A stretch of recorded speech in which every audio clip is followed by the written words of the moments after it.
mind, so embrace your dreams. Sometimes you gotta take a loss just to get the win, like lots of Sims popping it like oxygen when boxes wet. Focus on the mental, never lose like smooth instrumental. Better choose on the move in a pinto, choose what I give to. Never lose smooth on the move, but it's simple. Never give up if we running in maybe. We just keep winning, we conquering daily. Envision that pain is never this.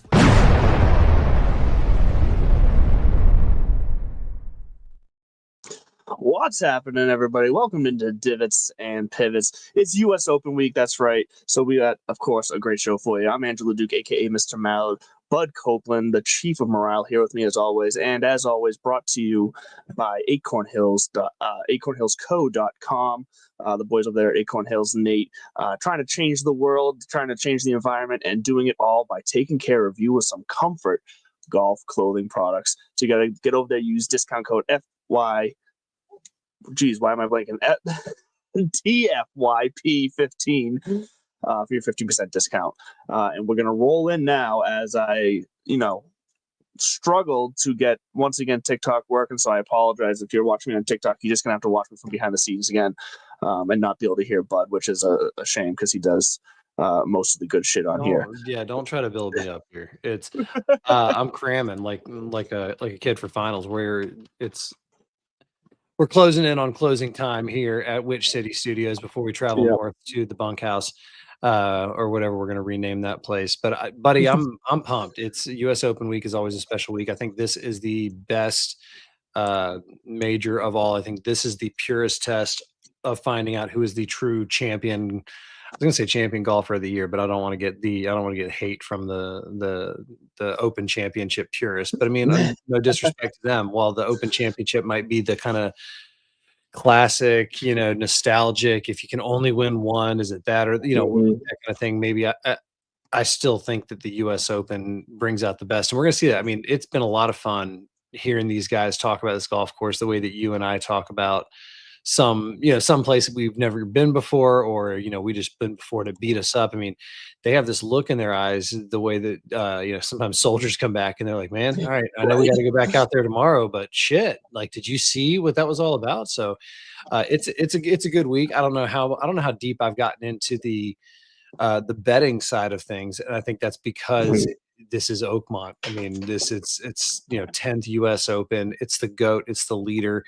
It's the LeBron James, if you will, of golf tournaments. And the reason I said LeBron and not Michael Jordan is just because of the longevity. I heard an interesting conversation earlier.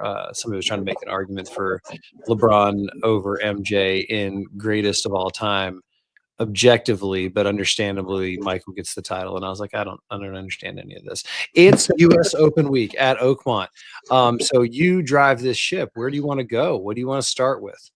Well, I guess we should probably just quickly recap the RBC Canadian before we get lost down the Oakmont path, because that's Sam Burns shot 62 on Sunday, forced a playoff with Ryan Fox. Fox won.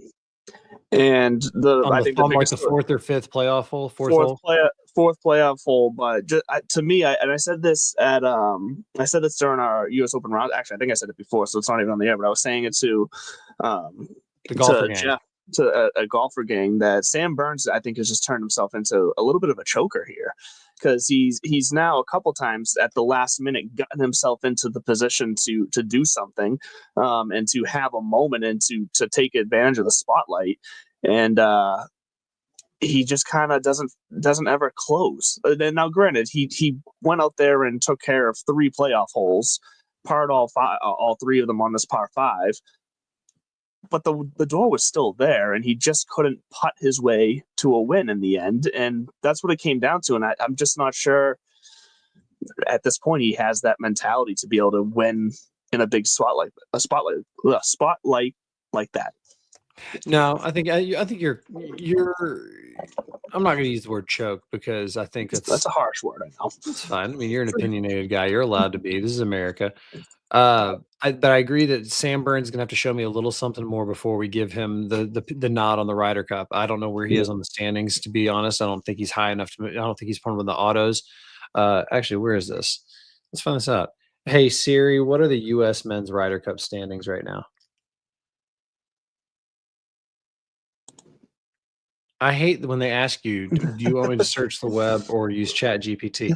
Let's see here. Top 12. Scotty, Xander, Bryson, Justin, Colin. Yeah, he's nowhere to be seen. But the way he's playing, and like you said, he's putting himself in position, but he hasn't been able to close in some of these bigger stages. What if he snags a Corrales Punta Cana or a John Deere or one of those kind of confidence boosters? And I think if he does that, then we want him because the dude's super talented. He's got one of those faces and looks that just kind of bug me. But then again, I've heard that about myself. So I think it's really cool that he's up there for us for the Ryder Cup purposes. But Ryan Fox, I mean, he won a couple as well. And I really thought that it was going to be, once every 3 or 4 years he wins, and I get to bring up his dad, who's like the World Cup of rugby points leader of all time, yada yada yada. But Ryan Fox turning into a serious player, and we got to look out for him at the President's Cup coming up next year. Yeah, Ryan Fox, he's just, every time we think he's going to disappear back into no one knowing him, he comes back out and reminds us that he's definitely capable of it. So, yeah, no, good on Ryan Fox for sure. I saw, you brought the Ryder Cup real fast. I saw the way this was worded, I found interesting because I actually don't think it's that big of a deal. But I saw there was a story saying that Keegan Bradley had a practice round with 2 Ryder Cup hopefuls who are, really outside looking in on that potential group. And the practice round that he had was with Gary Woodland and Brian Harman, which I don't think that is realistically 2 guys he's looking at. But that the article was trying to push that story. I'm like, I don't see that. I think he's just having a practice round with some guys he knows and then he enjoys with. I mean, both those guys, if they're in any kind of form, you can't really argue with. Brian Harman, Beth Page. Brian Harman's got the game for Ryder Cup because he's great in alternate shot because he's not going to get you into trouble and he's creative enough to get you out of trouble. He's not super long, which I guess Beth Page is not necessarily it's a long track, especially when they push it back and make it par 70 or whatever they're going to do for the Ryder Cup. But that wouldn't shock me. But I agree with you that I don't think there's anything really to it. Had that been, had he been playing with Sam Burns and Brian Harman's at 11, so it's not so far fetched. Again, it's why it would make sense to me if all of a sudden he plays well the next few weeks. So, okay, I'm going to go do a 180. Maybe he was sitting there talking to him saying listen, show me something in these next couple of weeks. And there's a spot for you. I like it, and I think you're just going to hear more and more about this. You're going to hear about practice rounds with vice captains. I don't want to get ahead of it, but the Ryder Cup prep was lacking so bad 2 years ago. It really was very bad. It was weird. I think Zach Johnson and they got into the analytics maybe a little too much and forgot that they were, they had this. I don't want to go back there. Yeah, cool, great, grand, wonderful practice rounds, Ryder Cups. The U.S. Open's got 5-inch rough, and it has grown men crying, and I'm kind of chomping at the bit there. But there's other stuff going on. Let's talk about Liv real quick. Yep. Because this parlays right into one of my early announcements on the show, and it's one of my sleeper picks, and it's a question I'm going to set up for you in a minute. But Liv golf, perfect. Robert Trent Jones in Virginia, who won? Joaquin Niemann won again. Of course, he always wins right before the majors. Right. Who cares? I don't think it means anything. John Rahm got another top 10. They're trying to make hay out of that. Well, he even downplayed that, though. Did you see that comment? No, what did he say? He even said, he was like, well, I must say, it is a little easier to make top 10 when in the smaller fields. So, he came out and said it pretty flatly. Because all the flag was coming out, was talking about, and I'm undefeated against my little sister's kindergarten team in dodgeball. It's like, okay, that's a little bit harsh. I really do think, though, we're going to see the Liv guys struggle a little bit more because you've heard some of the PGA Tour guys talk about the prep with Memorial. Even the RBC had some girthy rough there, and I just don't think Liv guys are getting exposed to that as much as frequently under these conditions. So, I think Liv did something right, though. Oh well, with this tournament in Virginia this past week, they did make it it's not Oakmont rough, but those guys, I saw some videos, those guys were playing in some Robert Trent Jones, that course in general is a tough track. Yeah, it's no joke. It's not like they're playing at a resort course, and they've done that for a couple of years now. Try to find comparable or at least challenging tracks. Well, exactly, and that's something that it is good for them to do because and unlike any other random person, not random, but unlike other guys from, say, that mainly play in the DP World Tour, the Asian Tour that is getting into some of these majors, the Liv guys are on a different level of being seen and pretty much whether they do good or bad is all going to go back to a conversation about Liv being good or bad. So, no, they should set these guys up to get as much warm up on as similar conditions as they can find to best, succeed at these majors. So, I mean, I think that's right, but I agree with you. I don't think it's going to be enough to make a difference. Like this, I feel like this course setup this week for Bryson is not exactly, I don't want to say in his wheelhouse, because I think Bryson's good enough to still get around, but he's most comfortable when he can go out there and just play aggressive. He can play controlled, but he likes to play aggressive, and he's not going to be able to do that at this course with the way it's set up and with the way the rough is, and he's going to have to play a more precision game, which he can do for sure, but it's just not the way that his career has gone to this point. He used to, when he was starting out, he played a much more precision game, and now he's all power and aggression.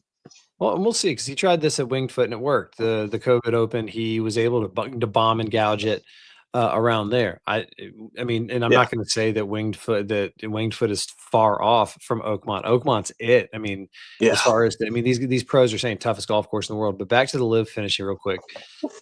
Phil Mickelson, sneaky good. At one point, he had like a tap in. Right before they went to a weather delay, he had like a tap in to tie for the lead. And everybody was talking about it. Forget the tap in. Were you talking about his hole out, like his chip in? God, yeah, that's we've seen that from him. We've seen that from Phil a million times. I was hoping he was going to win because there's who I think is going to win, and then there's who I kind of want to win for whatever reasons. Right. Who I want to win is Phil Mickelson. I would, right. It's the most far-fetched thing in the world. I think we're beyond the Tiger of 2019.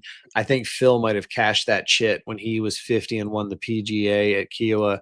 But if there is any kind of, I would say, humor, sunset, irony in the golf gods, then let Phil get his career Grand Slam at what is being hyped as the toughest test, because he's got everything to win a U.S. Open. I still think he does too. I really think most of it's up here at this point, for him. Well, I think mechanically he can hit it long enough. He can shape it. He's creative around the greens. He can putt when he's putting well. So I actually picked him in my other league in the tier 4. I saw him down there. I'm like, you know what? Let's pick Phillip. He would be like, Jack in 86, where there's no way he's over the hill, but it's nice to see the old guy give it a run. And then you just go, wait, what? And he's the one that I think we were talking about the other day. Somebody's gonna sneak up and finally like do a Johnny Miller in the 70s where he shot 63. Somebody's gonna grab one of those numbers. I would love for it to be Phil Mickelson. He almost did it at Augusta a few years ago. He finished runner up. So he's the one that I would be sneakily worried about, because I think he mails it in at Liv, because he's the captain of the High Flyers. He's got his equity and everything. Have to do anything. He's the one that I hope wins this major. And I can see that. I get that. It is one of those weeks that, with the way the course is set up, and this course specifically, a savvy vet can easily stay in the conversation come Sunday, especially if it's all going to turn out exactly how most people are predicting, and that the winner at best. So let's talk about potential score here, because that's a big topic of conversation. We're hearing Justin Thomas and Rory about some of their practice rounds so far this week, and what their scores have just been outrageous. What did Rory say? He shot 80. He's like, I finished birdie, shot 80. And I think it was something like that. Yeah. So if things are going to happen the way that everyone's predicting that they're going to happen with this score, I personally don't think we see a winner with a score lower than 5 under, and I still think that's just a max. Like, I don't even think it's going to that. I personally think the winner will be right around 1 under, even 1 over. I think guys are good enough that someone can get to 1 under, but it would not shock me if we had a winner at even or over par. And I think we're going to see a cut line right around 6 or 7 over, and that's what we're going to have on tap.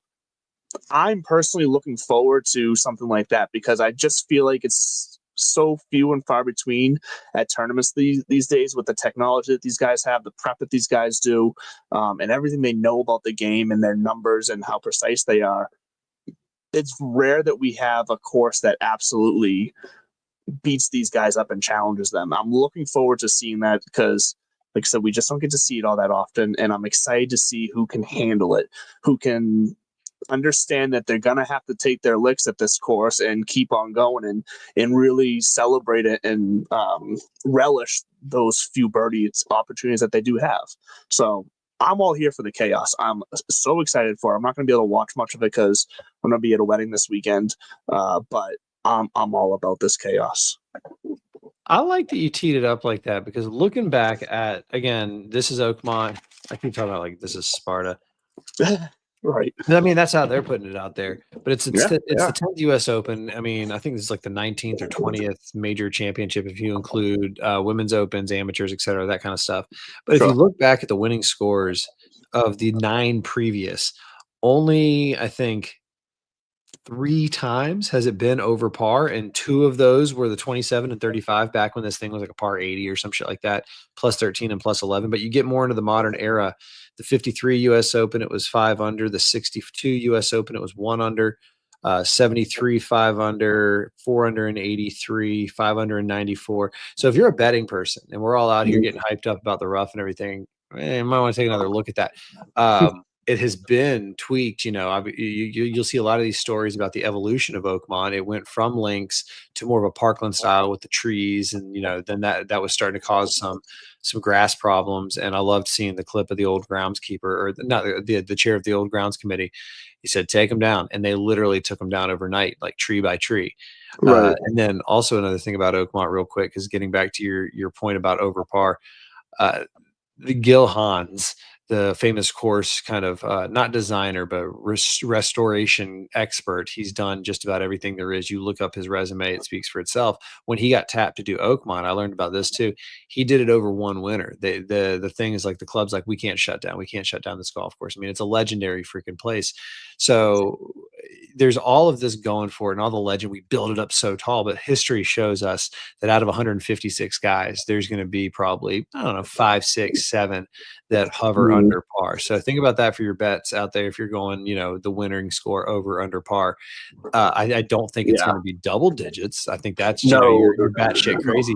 But is it really outside the realm of possibility to think a guy like Scotty Scheffler could go like 73, so he's 3 over after day 1, and then all of a sudden he goes 65 and he's under par, and then he just hugs par and maybe shoots 1 under on Sunday to finish. 100% could happen. Yeah, and I think it's very, very likely to happen. But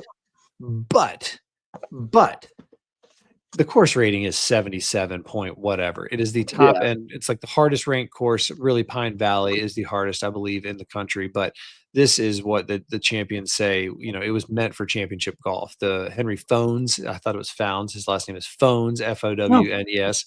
He was it was like steel, something like that. He had a steel company. He got a diagnosis that made him think that he had limited time on Earth. So he sells his steel company to U.S. Steel at the time, whoever it was. Standard was oil. So he sells to U.S. Steel, and he goes out to set this mission of creating the hardest golf course, this championship golf course, to enjoy. And then all of a sudden, he gets another 30 years of life, and him and his son keep building this thing. They would sit there on the porch and watch people hitting shots out there on the course, because right now, as it is, now that it's back to its original design from Gil Hans, you can see, I think they said you can see at one point 17 of the 18 flags from one of the hilltops or from one of the perches up on the clubhouse.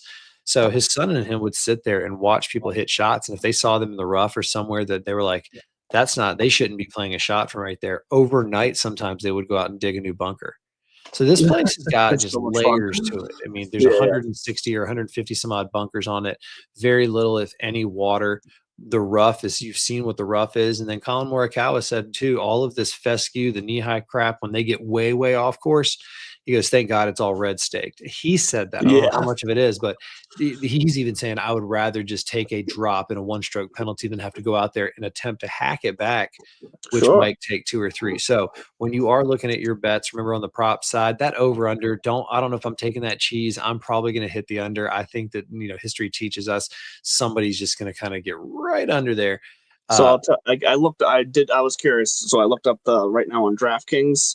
So right now on DraftKings, for the winning score, the over under is 278.5. Somebody do math for me. Yeah, that's under par. Yeah, I don't know. I don't have I have too many things open. 70 times 4 is 280. It's 280. Okay, perfect. Yeah, so it's 1 under, 2 under is 2 under is basically what they're saying, which makes sense. Now, what I find interesting here, because there does seem to be some value with this bet, is what the cut score is going to be. Ooh, of course, that's always the value, because you can have guys, you can have a 17-year-old kid out there, shooting a million and dragging it in their direction. So what do they say? Right. So they're actually saying that the highest odds cut score is 8 over. That's at plus 130 right now, and 6 over or better is plus 800. That's where I was going to say is 6 over. You say 6 over is 8 plus 800. Plus 800, yeah. That's what I'm saying. Like there's some nice value there. 7 over is plus 170, and 9 over or worse is plus 475. Plus 6 or plus 800 at plus 6 is that's almost. Although I do feel like these fuckers know what they're doing, and they're like, yeah, go on, take the cheese, go ahead and take it, and then snap. But what's crazy is that they're saying it's more likely that the cut is 9 over or worse than 6 over or better. And yet the best, the most likely to happen there is right smack dab in the middle at 8 over. So like it's definitely set up to be very tempting there. But that plus 800 I think is definitely worth just a couple bucks or units, whatever you want to do there. I do like the it's plus money for all of the winning margins as well. So for the winning margin to just be one shot, it's plus 260. That's your lowest odds, so that ain't bad. And let's see here, a 2-shot victory is plus 400, and a playoff is plus 450. So like this plus 450 for a playoff. Like there's some decent little odds out there that you're probably not going to make like a ton of money on, but like you can stack up a couple little wins here and just kind of build your account up. This has shifted in the last 48 hours. There was to miss the cut. Rory McIlroy was plus 300 to miss the cut, and and that has moved to plus 250. I don't know. It's because he announced that he's playing a TaylorMade drive. He was kind of a dink in his comments. He's been a little bit of a dink the last couple of weeks. I can't. It's hard to defend him. Yeah, is he taking the crown of unlikable? He's becoming unlikable. Like I said about listen, Colin's back. Flip-flopping back and forth. Like this is the thing. Rory, he's like not satisfied as the hero, but he's not. But he hates to be the bad guy. But so he keeps going to the extremes on both sides. Well, his comments about first of all, he tempted him about commenting and like press availability. His commenting, is that what you were referencing? Yeah, he tempted fate there by being. But here's the thing: I appreciate the way he went about it. I think he did it the right way by saying, like, "Here's the deal. I was pissed off on day one. It was late. I wanted to see my daughter on day. Okay, cool. He had a reason for every day. Right. He didn't say like I don't owe you people anything. He just said I had reasons to not want to do it, and it was kind of one of those like I'm fucking human too. Okay, you get my empathy. This is also how many times though. Oh, for forever. He gets it forever because this is what he pointed out, and I love this. It's not mandatory. If you want to make it mandatory, make it mandatory. And all I could think is somebody just said like, "Dear Jay, Rory just said this." Click, and it's like, all right, player committee next year, it is going to be mandatory, just like in the NFL, the starting quarterback and both. It's going to be the top 5 finishers must do press availability. Now, what the press? If I'm the players, I say, okay, what does this press availability mean? Because if it's the same tired old golf magazines and blah blah blah, then no, go pound sand. If you have broadened it with the way that the kind of Augusta National has, where they've got that, not just the nicest facility, but they make accommodations for just about everybody with a big enough audience, then I think that's what they'll do. Yeah, top 5 finishers has got to go talk to the press. I like how Rory said that. I really do. I appreciate it. Colin, if you paid attention, good. But what he kind of bugged me with today was because he's been testing out drivers. Everybody knows that. And he was pissed off that it got leaked. Great, whatever. The guy goes, "Have you settled on a driver?" And Rory goes, "I have." Oh, come on. We're going to do this game. And he goes, "Can you tell us which driver it is?" He goes, "It's a TaylorMade." You see, but here's the thing. And then he goes, "Is there any more?" He goes, "You can come out and see me and watch me on the range hit it." Yeah. You know what it reminds me of? You know what it fucking reminds me of? No. When I was This is about me, not Bill. Oh, When I was 15 years old, I was in South yeah. Florida playing in like the state Babe Ruth All-Star tournament or whatever it was. My mom and I go out to lunch at this place at Pete Rose's restaurant, and at the time he was doing his radio show live from his restaurant. He had this big studio behind glass, not an uncommon thing. And during one of his breaks, my mom, I was like, actually, I want to ask him for his autograph. And she goes, you should go, just go. My mom always encouraged me to do like anything that was uncomfortable. She's like, yeah, go for it. Like if you have the nuts to go ask for it. So I walk over, knock on the glass, can I have your autograph? And he says, it's for sale in the gift shop. And he just went back to what he was doing. Yeah. I get it. I understand those guys have to make their money. But to a 15-year-old kid, I was like, it burnt me. I'm like, all right, go fuck yourself. You Right. cheater. And you I wanna obviously be like, never forgot that. So yeah, and RIP to Charlie Hustle. But it's that same kind of feeling of like, okay, you're going to be that kind of dismissive. It's TaylorMade. You can come watch me hit it if you want to know what it is. No, I can't, because I can't get close enough to see what it is. And if I say, hey, what are you hitting? You and your caddy, Harry Diamond, are probably just going to ignore me. So here's my chance to ask exactly. it. And you're answering like a prick. If you're uncomfortable saying, or if you're just like, man, I don't want to say which one it is because it might be a different one tomorrow, but today it's a TaylorMade. Like, Just say it then. good. I just think that like you won the battle against Liv. Don't let that vacuum of conflict be filled by being quasi cheeky and assholic. Lead with empathy, lead with understanding. I say lead with empathy as I chew these fuckers up and down. That's right. But yeah, no, Rory I think he's taking for the moment, he is the unlikable golfer of the moment. What is that? Unlike UGOTM. He's the Ugatum. I'm not going to get on board with that. I'm not going to lie. You watch. It's gonna be trending tomorrow. Hashtag Ugatum. But can we also talk about how everyone's making a big deal about him testing out drivers in the first place, and like, oh, what's he gonna like? How's it gonna affect his game? Whatnot? Like, stop. These guys are fucking. These guys have time. Exactly. These guys have tested every driver to the max that's out there to find the exact edge in every single way that they can, and they go with the one that has the most edges. They also have backups and backups and backups. They already know the test. He doesn't need to spend. He's not spending like all these hours when he could be preparing for the tournament testing drivers. By him testing drivers, he probably brought the one that is Plan B out to the range just to make sure that it still felt the way it did the last time he tested it. But I don't think he's wasted his whole weekend testing drivers. And yes, I say weekend because he went out there and missed the damn cut at the RBC Canadian. Nice shot. But he's not testing drivers, all these drivers that he's never picked up before. That's not the case. I'm not worried about how it's going to affect his game. The course is going to be why he is going to struggle this week. Yeah, that's fair enough. That's all. Right now, he can't hit a fairway no matter what driver he's hitting. So, I mean, we'll see what happens. It's going to be rough out there for him if that continues. He's going to be dead in the water. These guys also, to your point about him testing drivers, testing is a relative term. He could be hitting a million of them. I think TaylorMade, you look on their social media, they're teasing a video that they're dropping tomorrow of him and Tiger on the range talking about driving the golf ball. Who knows? Yeah. Maybe it was part of that. Somebody witnessed him hitting a bunch of different drivers, and that's why they thought he was testing it out. And he's just annoyed by having his privacy invaded or having people misinterpret it. I would get that too, and if that's what it turns out to be, great. Otherwise, stop being such a dink and just try to meet us halfway. Unless the guy like slept with your sister or something. Well, that's different. That's different. Let's get back to where this conversation started. Then somehow we got to this. So you gave us the guys that you think is going to win, the guy that you want to win. I haven't told you who I think is going to. I mean, it's pretty simple. I guess you haven't given that yet. Who I want to win for the story is Phil. Who I think is going to win is Scotty. I really do. Yeah. It's that simple. I think we're at that point where it's Scotty versus the field. I saw a great tweet the other day that says all the U.S. government needs to do is bet $17 trillion on Scotty to win the U.S. Open, and our debt will be paid off. And I'm like, that actually sounds like an all right strategy compared to what we're doing. The problem is I don't know if it's a problem. It could be a creative solution. We got somebody in charge who goes, hey, somebody look into this. It's like, no. We can't bet it all. But could we slice it off? It's like, I guarantee you there's people out there. I volunteer as tribute.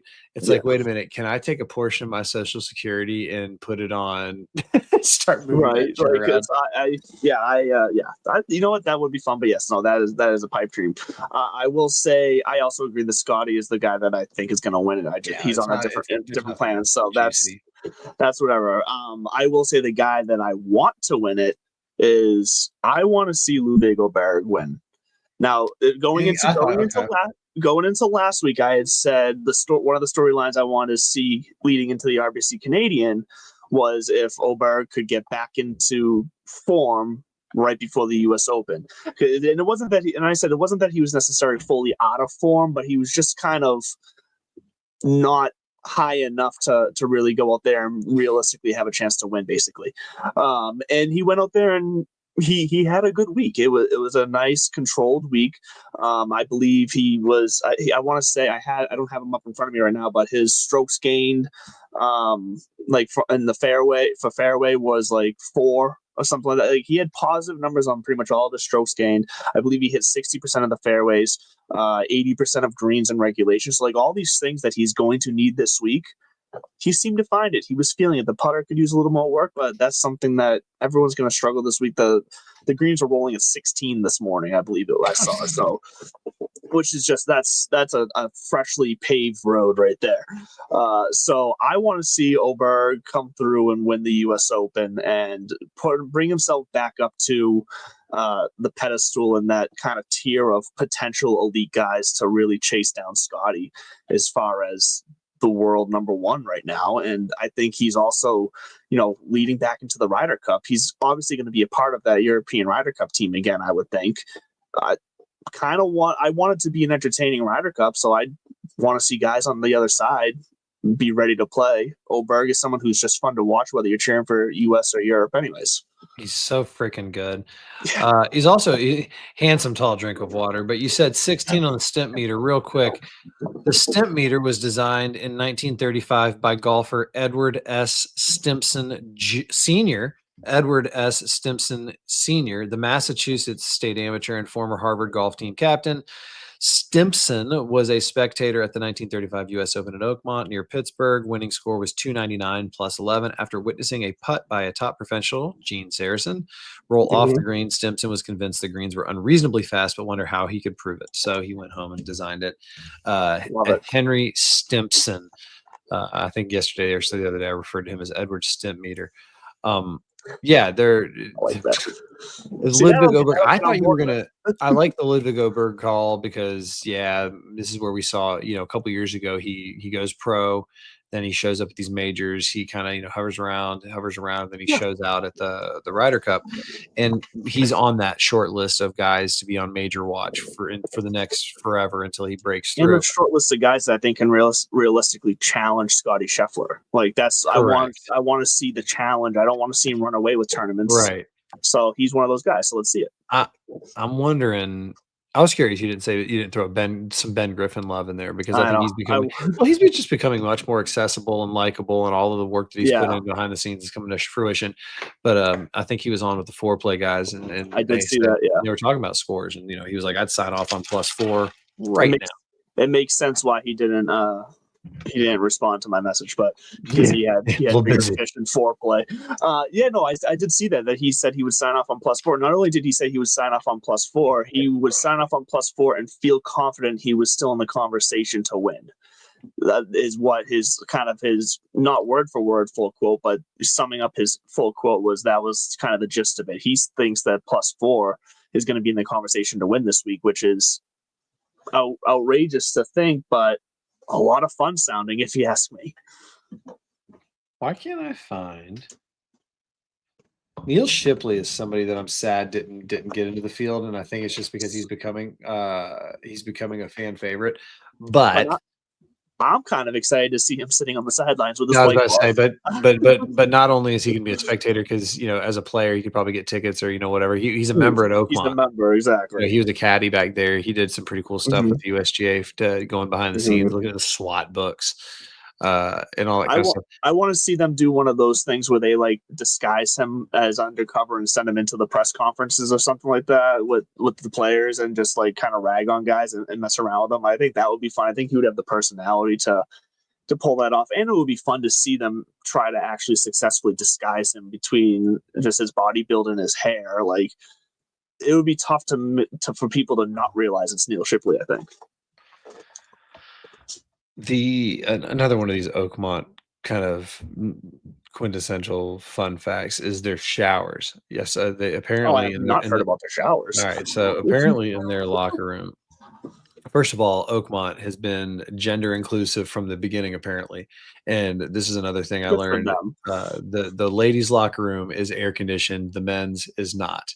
Do with that information what you wish, but the showers are renowned, quote unquote, renowned for their high volume and strength, often described as resembling waterfalls or, quote, biblical rain clouds. And biblical rain clouds. And they look like there's these gigantic shower heads just right down on top of you. But just the little things like that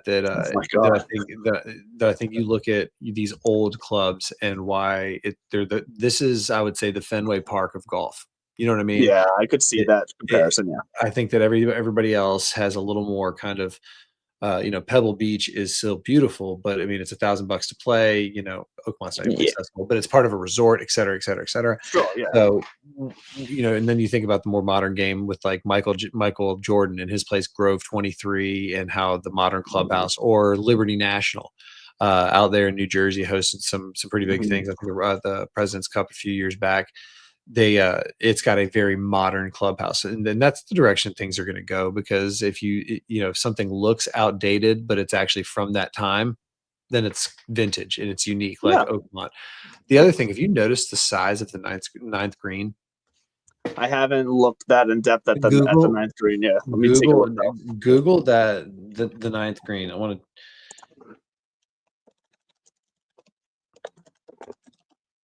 to ninth green.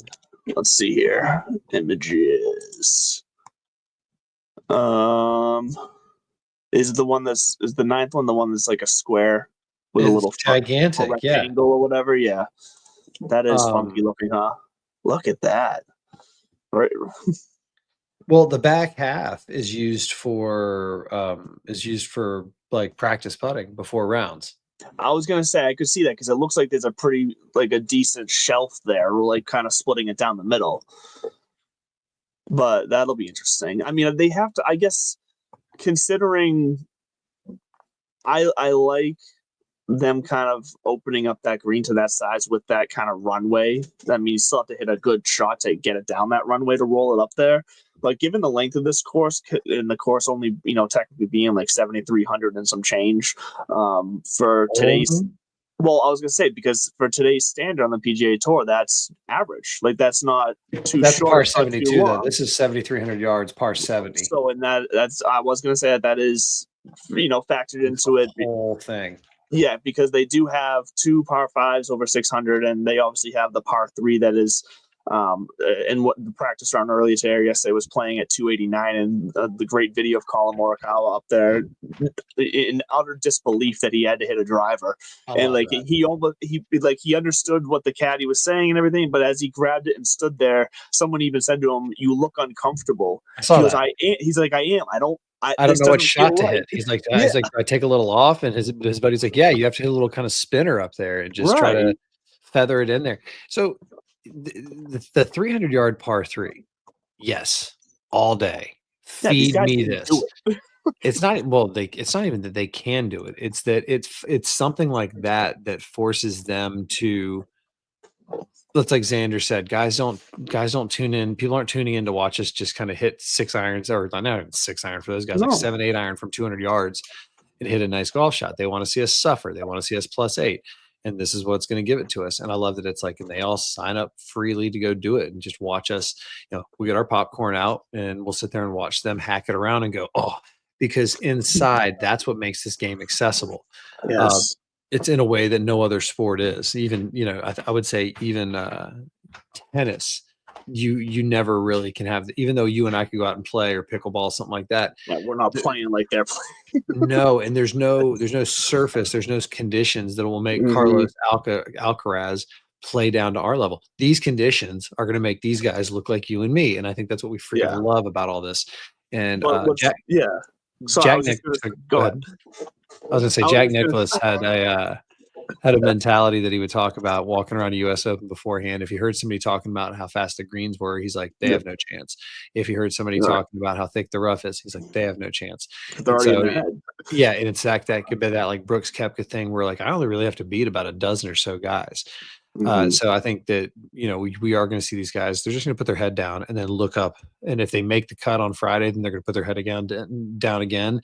And then if they are, look up Sunday afternoon to go, all right, where am I? Because it's going to be a bloodbath. Yeah, all I was going to say in there, and my ADHD brain is about to lose the thought.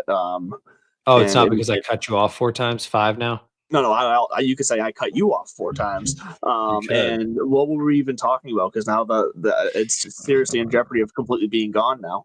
I know. What's going to be funny, and we were talking about this on the roundtable as well, the Golfer Gang roundtable, is that. So yes, you're right. It's going to be fun to watch these guys feel like they're playing at our level just because of what the scores are going to look like.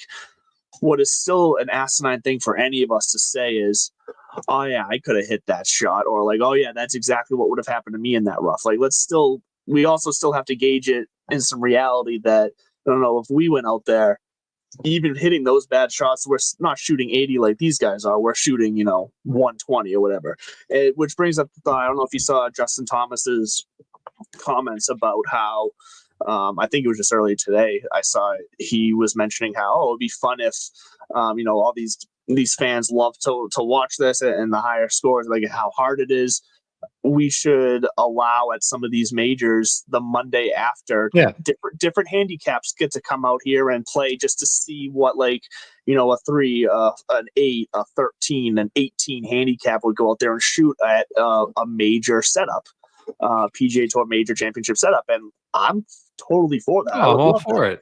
I think we semi get that with YouTube golf channels now going out to these tournament venues like the week before. And like where it's set up for the conditions, it's there. But even those YouTube golfers, for the most part, are a lot better than us, and they're not playing just straight up stroke golf like around. They're having fun doing all these different things. I even say you find them from the club. Go to Oakmont, find a 5, find a 10, find a right. Maybe give me the club champion, and then every flight division winner up to the seniors. Let's put them out there and watch them hack it around just to kind of show what it takes to either keep up or be familiar with it. I'd rather just find people to send them out there blind. I saw that, and I do think that's going to be kind of the future of it as well. For years, Augusta National does their Monday, journalists, and like there's the special lottery of the ticket holders who get to go play it. I think like JJ Watt or somebody like that got to play it on Monday this year and was talking about what a life-changing experience it was. Right, JJ Watt.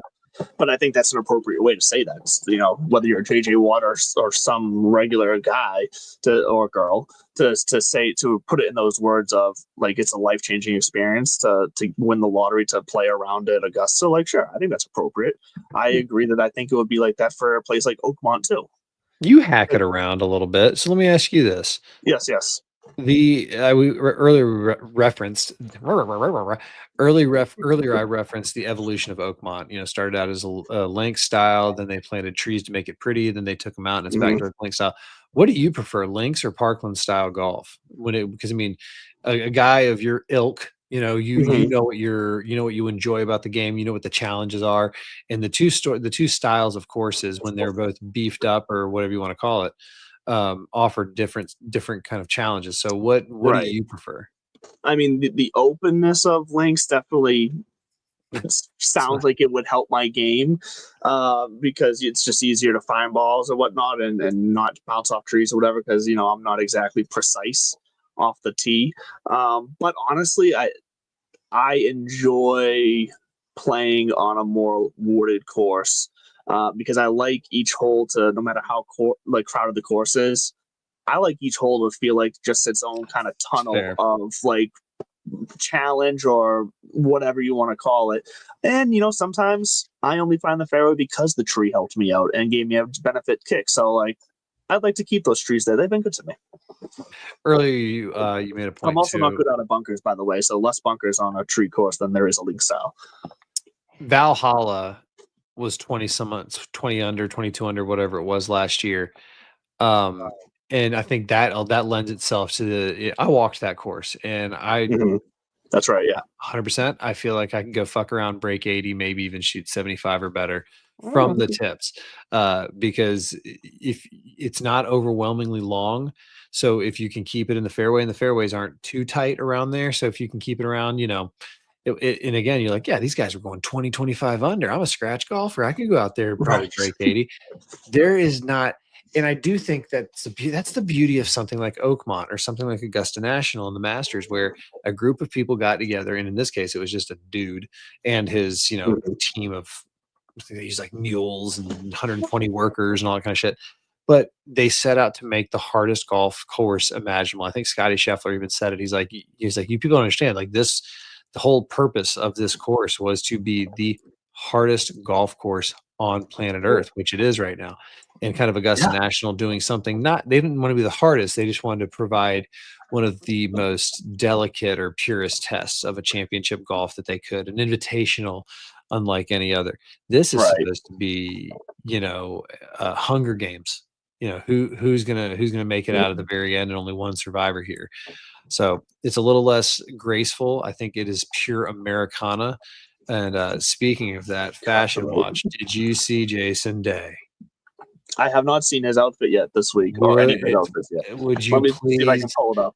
please Google Jason Day for me right now? Well, Jamie, pull up Jason Day U.S. Open practice round, and you will see that he is wearing American flag shorts that are my God. genuinely like straight out of. He just got off the frat boat and It does. just tossed on that quarter zip that looks like it's with, the top with half the of it. stars on the collar, and Tell know me that what? doesn't look like he's ready for the 4th of July barbecue on the boat. Ryder Cup uniform this year right here. Let's just go I would all love in. it. Could you imagine Malbon Golf being the Ryder Cup sponsor? Ryder Cup. Jesus. Like, and I am curious. It's like an outside little story, but I am kind of curious to see what he is wearing this week, because he did get at the Masters we had talked about, he got kind of restricted a bit and had to tone it down. So Yeah, the USGA is way less. I think they follow much more of the. It's got to have a collar. It's got to be. You got to wear right. pants. Got to have a collar that of golf style. They're very. And now that these designers have gotten more, creative. I always love watching Tony Finau's wife go through his outfits for the week. That's Right. always a fun treat on major weeks.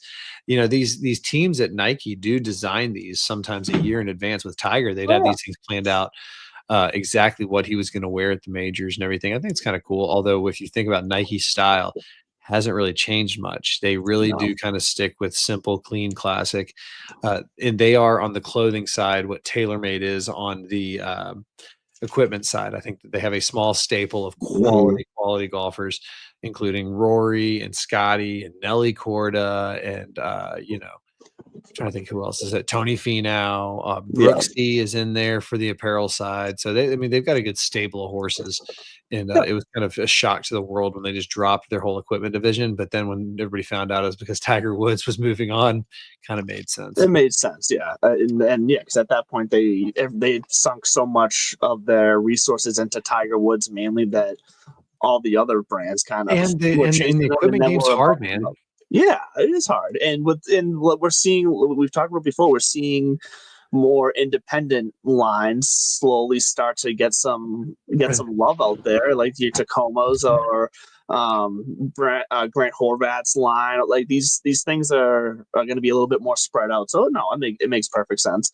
I'm hopefully going to be going for that fitting next week. We got a wedding this weekend and then a wedding the following weekend as well. So I'm going to try to squeeze it in next week in between weddings, and see what comes of that. I looked at this place, Golfer Ski Warehouse, here in southern New Hampshire, but they were Callaway specific fitting only. So I'm curious. Like, I like Callaway, but I'm curious to see what I'd like to see if something else just fits me better. I want to see all the options and all the test results and be able to go from there. My realtor in Maine, actually, it's funny, found us on Instagram. Oh, really? And then, well, no, that's not the funny part. That's a natural part of human evolution. I had to cough, and I didn't want to cough into the microphone, so I had to pause for a second. Oh, I was just trying to No, support you. he sent me a DM, and he's like, "Hey, if you ever need some if you ever need some custom twigs, I'm part owner of this company. It's called King Pine Golf, based out of Portland, and that's what they do. They customize golf clubs. I just thought that was interesting Oh, because I don't never heard of necessarily. it, but I do know. I didn't think I was going to need new irons anytime soon. I bought these P790s 3 years ago now, and I've just been playing enough over the last 3 years that I'm starting to get itchy and antsy. But I know that I've got at least another 2 or 3 seasons out of those. Next up for me is going to be wedges. I'm going to get fitted for my wedges after this season. I mean, I feel pretty good right now. I shot 68 on Saturday. I had 7 birdies, took home like $75 in skins with 3 of my birdies hitting. So we're in good shape for the pub links coming up at the end of the month. All right, we got a few minutes left. We've talked about who the winners. We talked about some value, some props. We've talked about the body by Waffle House, Oakmont style. If you could win a U.S. Open at any venue, taking Oakmont off the board, where would you want to win a U.S. Open? And I just think because Oakmont, I almost think Oakmont and Pinehurst is too much recency bias. But if you start thinking a little bit bigger than that, where do you want to win a U.S. Open if it's not going to be at Oakmont? Because I think everybody would want one at Oakmont.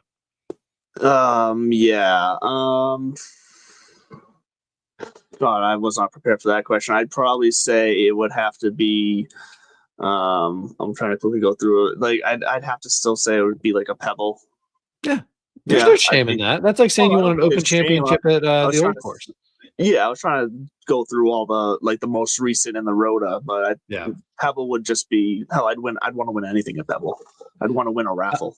I don't disagree with that. I think it's if I could win anywhere, for me, it would be Oakland Hills outside of Detroit. I think it's just because there's a family connection there, and I've been there before. Sure. And I didn't get to play golf. I was there for a damn wedding reception, and I spent the entire time on the back patio just staring at the golf course. And my mom would just come find me and be like, "Gotta come back inside." I'm like, I just want to get out there. Oakland Hills is good. The PGA Championship is where I think we're going to see some more creativity in venues, because the U.S. Open locked it in. We got Oakmont, we got Marion, we got Pinehurst, we got Marion's another good one. Yeah. So we got Oakland Hills. So they've got their kind of rota in there, and I don't know if there's going to be too much wiggle room moving forward. Winged Foot and Shinnecock are in there too. Sorry. Yep. And there it is. I mean, there's your kind of U.S. Open. So the PGA is where we might get. They might bring Baltusrol back alive. Baltusrol was a big U.S. Open venue, but I don't think it's on the future list. But I think it's up there for PGA. But yeah, Oakland Hills. What else we got? What else is going on? It's the U.S. Open. Speaking of U.S. Open courses, do you think we ever see what's it called? I just had it on my tongue. The one here in Mass that Fitzpatrick won at Country Club. The Country Club. Thank you. I personally don't think we're, at least anytime soon in the next 15 years, I don't think we'll see that in the rotation for another U.S. Open. It seems to be every 20, 30 years kind of venue they go to. But do you think we'll see another major championship there again here in the Massachusetts area? We will. All right. So here we go, folks. These are the future sites for U.S. Opens. And I'm going to start in 26, and I'm just going to start going forward. So you just got to keep up. We're going Shinnecock, Pebble, Winged Foot, Pinehurst, Marion, Riviera, Pebble, Oakmont, Oakland Hills, Pinehurst, Shinnecock, Pebble, and then 2038, the Country Club. And then back to LA Country Club, Marion. So I almost had that Oakmont. Right 13 years from now. Yeah, I mean, and it looks like Oakland Hills, Marion, Oakmont, Pinehurst, and Pebble are these kind of anchor sites. And then you've got, LA Country Club getting thrown in there, the Country Club getting thrown in there, Riviera getting thrown in there. So I spoke a little too soon. Who knows? Maybe the U.S. Open maybe the USGA will get a little freaky and introduce a brand new site, which that would be kind of fun. Well, you think about it. Like I don't know. Course. I don't know. Hey, here we Siri, go. When was the last time the U.S. Open was played at a new venue? I was probably gonna ask you, please define new. Oh, this is for tennis. What parameters would you like new to be under? When was the last time the U.S. Open golf tournament was played at a new course? Oh, they give you tennis. Would you like to search the web or the bullshit in my head? Oh, LA Country Club in 23. Oh, that was the first time they'd ever played it there? Yeah, Oh. because Riviera hosted the U.S. Open out there, but LA Country Club, at least that's what 2023 U.S. Open. Yeah, notable tournament history. The LA Open, the U.S. Open 2023. Holy moose, look at that. I kind of assumed that was one that they had played like years ago, like back from history kind of thing. No, the story goes LA Country Club is essentially it is the premier. It's kind of like the country club in Brookline. It's a very exclusive membership, yada yada yada. And apparently the it got a big course redesign. We talked about almost Gil Hunt's job. Or maybe it was Corin Crenshaw. I don't know. We can look that up. And then the membership started lobbying for a U.S. Open because they wanted the exposure and all the attention that it brings. I like that they've got them. I think they're going to try to fix the whole crowd situation before the next one, because you can't have tournaments of this ilk when you've got the crowds that are going to show up at Oakmont. And we saw that the hordes that were at Pinehurst last year. You can't go back to having another one where it's like, and here's the 25,000 people who could either afford the bougie booth tickets or who were lucky enough to be local. It's not very inviting and open and accessible, as the kids would say. And I forget, how close is Oakmont to like Metro Pittsburgh? I want to say 20 miles. I was gonna say I thought it was apparently it's mostly in a town, Plum and something else. It's like the perfect kind of location for it's a perfect kind of location for something like this, though, because you are close enough to major airport, major city, major hotels, but then you're still far enough away where they have the space to handle these crowds and set up a good crowd experience as a venue. So that's it lines up perfect for a place like this where it's not just out in the middle of nowhere. Hell, the Pittsburgh airport's already out in the middle of nowhere, outside the city. I used to work at that airport, and it's out there, so it's probably the airport itself is actually probably closer to the venue than the city is. All right, let's see here. Anything coming up out of Bandon Dunes? No, it doesn't look like there's anything. They host a lot of PGA Championship location. Yeah, because in 2020 they did the U.S. Amateur, and then in 2021 USGA announced that 12 additional championships would be held at the course through 2045, including the 2025 U.S. Women's Amateur.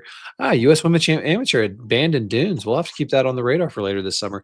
And then the 29 Walker Cup. The Walker Cup is a fun event. I don't know why what you just said about Bandon Dunes made me think of the stat that I had looked up earlier this week. But it was kind of fun and shocking because a name that a lot of people are talking about this week is Xander.